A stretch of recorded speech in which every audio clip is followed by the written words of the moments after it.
Às vezes, quando eu faço alguma pergunta que as pessoas podem interpretar de uma forma diferente, mas eu faço aquilo que o povo quer saber. E uma questão que as pessoas se revoltam é a questão dos postos comunitários. A segurança nesses postos, não há policiais nesses postos. De que forma tem sido feito isso? Porque a população está cobrando e a gente não vê. Esse tema é bom mesmo, viu, Sandro? Toda vez que a gente chega com uma equipe de reportagem num posto policial daquele comunitário, geralmente ou tem uma placa dizendo que o policial está fazendo ronda, ou não tem ninguém dentro, enfim. Puxa vida, tem que se fazer um estudo, se não tem contingente, né, para atender essa demanda, alguma coisa precisa ser feita, porque acaba que a população fica descrente desse tipo de serviço. Não tenho dúvida. Na verdade, esses postos foram adquiridos pelo governo anterior ao nosso, não foram adquiridos pelo nosso governo, porque fizeram uma conta absurda, adquiriram uma quantidade de postos muito maior. Falaram em 300 postos policiais, no governo Arruda, para ficar bem claro isso, né?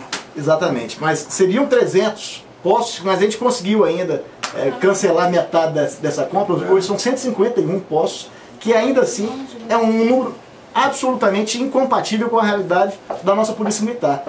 Se nós fôssemos colocar policiais militares no número desejável para cada posto, seriam 16 policiais militares destacados para cada posto, para poder fazer aquele trabalho de cuidar do próprio posto e fazer as rondas, e respeitando as escalas dos policiais militares. Então é um número absurdo, e a gente teria que tirar mais policiais da rua ainda, eles ficariam engessados. Então realmente o posto comunitário, ele numa quantidade bem menor do que esses 151 que foram adquiridos, ele teria uma utilidade, ele seria melhor utilizado do que do jeito que foi feito.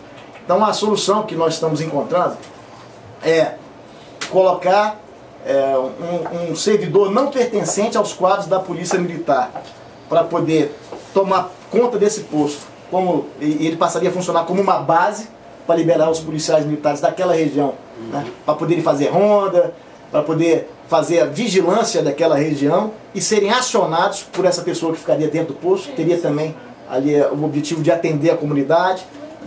E uma outra solução também que está sendo dada é a aquisição dos postos móveis. Que aí com posto móvel você consegue deslocar o policial de acordo com as necessidades de cada dia, e você não fica mais com aquela obrigação de fazer a segurança física do próprio posto para que não seja furtado o computador que está dentro do posto. Os caras roubaram o posto policial, né? Tem alguns casos. Tem o computador, tem o telefone, se o policial não ficar preso cuidando do computador do telefone, o cidadão vai lá e pode furtar. Então veja bem. Vidro, os caras são... Sem dizer que alguns dias atrás tinham lá bebendo umas e outras, né?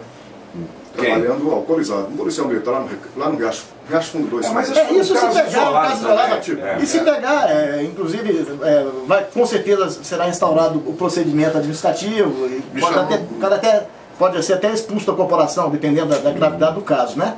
Agora, então isso é uma coisa que tem que ficar clara. O posto, realmente, do jeito que ele foi concebido, ele se tornou um problema. Agora, uma outra situação que é interessante é o seguinte, é que a população, quem tem um posto nas proximidades da sua residência ou do seu local de trabalho, ele ainda sente necessidade daquele posto, ele tem uma relação, ele se sente seguro com aquele posto, e ele quer que aquele posto, então, tenha policiais ali dentro daquele posto, né? Mas a realidade que o cidadão do Distrito Federal tem que saber é que são 151 postos daquele jeito, que estão distribuídos em todo o DF, e nós não temos condições de manter policiais em todos esses postos, pelo menos com um número de policiais que seria suficiente para dar a segurança do próprio posto e ainda fazer as rondas. Então tem que haver compreensão da população, nós estamos buscando uma saída para isso, né? E não tenha dúvida, Celso, realmente é um problema, mas é um problema que a gente está enfrentando e que vai ser solucionado.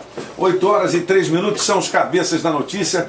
Olha, passou voando o tempo, Terrinha. Rapaz, passou voando mesmo, e um monte de pergunta aqui. Me dê as perguntas aqui, o secretário vai memorizar, nós vamos mandar aqui pela assessoria dele essas perguntas. Olha, a gente quer pedir desculpas aos ouvintes, porque eu não tenho condição de responder a todas as perguntas ao vivo aqui na rádio, mas as perguntas que foram encaminhadas serão respondidas, não é isso, secretário?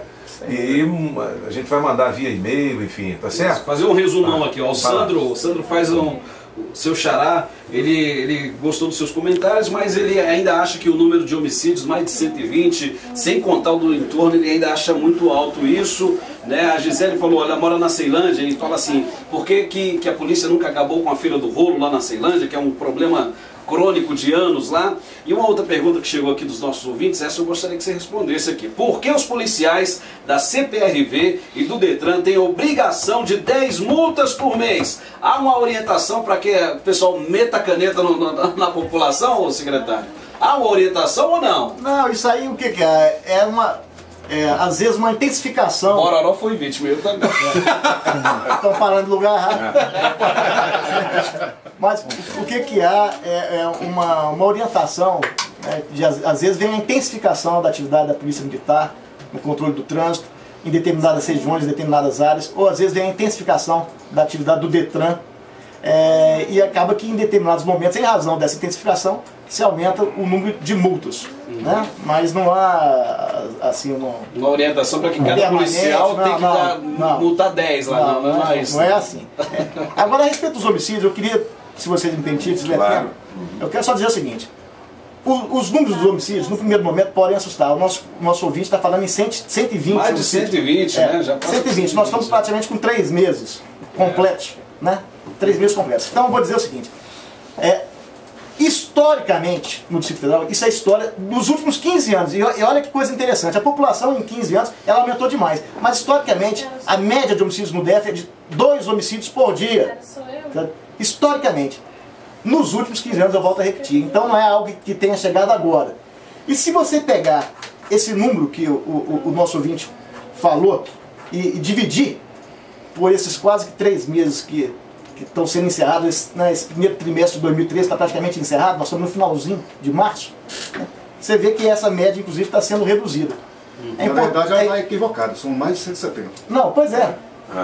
O número, na verdade, é um número maior do que esse 120 que ele falou, sim, mas sempre com tendência de baixa. Isso que é importante que a comunidade entenda. Sempre com tendência de baixa. Né? A gente tem conseguido reduzir esses índices mês a mês. O mês de janeiro desse ano, se comparado ao mês de janeiro do ano anterior, foi melhor. Né? O mês de março, muito melhor. E assim por diante. Então há sempre uma redução. E o que mostra que o trabalho está no caminho certo. Então é bom que se faça essa observação. E por fim, né, os homicídios no Distrito Federal envolvem pessoas com perfil muito específico. Então é os bandidos se matando lá, um ou outro. Mas sem dúvida, isso aí é análise final, são acertos de contas, mais de 80% das vítimas têm envolvimento com crime, lamentavelmente, e o perfil de quem morre e o perfil de quem mata são perfis idênticos. Então, é claro que a gente está procurando também reduzir, não é porque o cidadão é bandido que a gente vai deixar se matar ao léu e sem nenhum tipo de controle, não é isso. Né? Mas é preciso que a comunidade tenha essa informação para que fique mais tranquila. O cidadão que está longe do mundo dos crimes, ele muito dificilmente ele vai ser objeto desse tipo de crime, ele vai ser vítima desse tipo de crime. 8h07, secretário de Segurança Pública, Sandro Avelar, ao vivo. Ô Sandro, aquela pergunta que a gente fez para você, bandido bom é bandido morto, que é um bordão que o prefeito João de Deus, que é nosso colega de trabalho, usa aqui na Trilha da Verdade, que é um programa que é veiculado aqui de 6 às 8 da manhã, todo sábado. Você, qual é a sua opinião a respeito da pena de morte? A respeito da pena de morte, eu acho que essa pena de morte, de certa forma, ela já está instituída, sabe? Já, né? Porque entre eles, veja bem, o cidadão ele se envolveu com o mundo do crime, ele não tem escapatória, ou é cadeia ou ele está morto, não tem outro caminho. Não tem 3 caminhos. A polícia se importa com isso? A polícia no Distrito Federal é uma polícia muito correta. A polícia do Distrito Federal não tem tradição de matar. Não tem. Não tem. Tem outros estados onde acontece o embate muito mais direto, o conflito muito mais direto. A polícia daqui do DF, ela prende. Ela prende muito. Ela investiga e prende. A Polícia Militar e a Polícia Civil fazem esse trabalho melhor do que qualquer outra polícia do Brasil. O número de prisões que a gente tem efetuado aqui são números recordes. No ano passado nós prendemos 11.500 pessoas.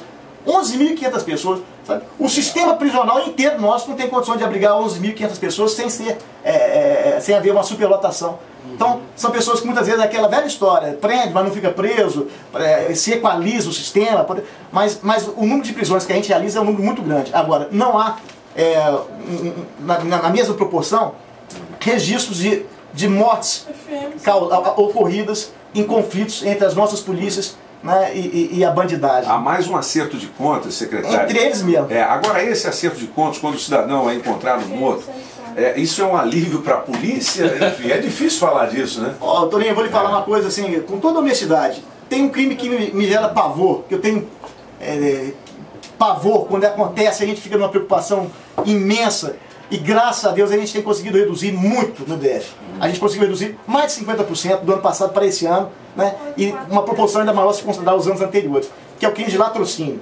Sabe por que eu falo que eu tenho pavor disso? Porque a vítima do latrocínio é um cidadão de bem, um pai de família, um trabalhador, sabe? Um cara que não contribuiu muitas vezes para que aquele crime acontecesse, e ele é vítima da maldade, da inconsequência do criminoso. Agora, o cidadão que está procurando com as próprias mãos, a partir do momento que ele se envolve com o crime, a partir do momento que ele está traficando, ele está matando, ou seja, ele está se expondo, ele está fazendo um convite para que o final dele seja esse mesmo. Então eu vejo com muito mais naturalidade, né, um crime de homicídio com esse perfil que eu estou traçando aqui, que significa aí mais de 80% dos crimes que acontecem no Distrito Federal, do que um pai de família que é vítima de um latrocida.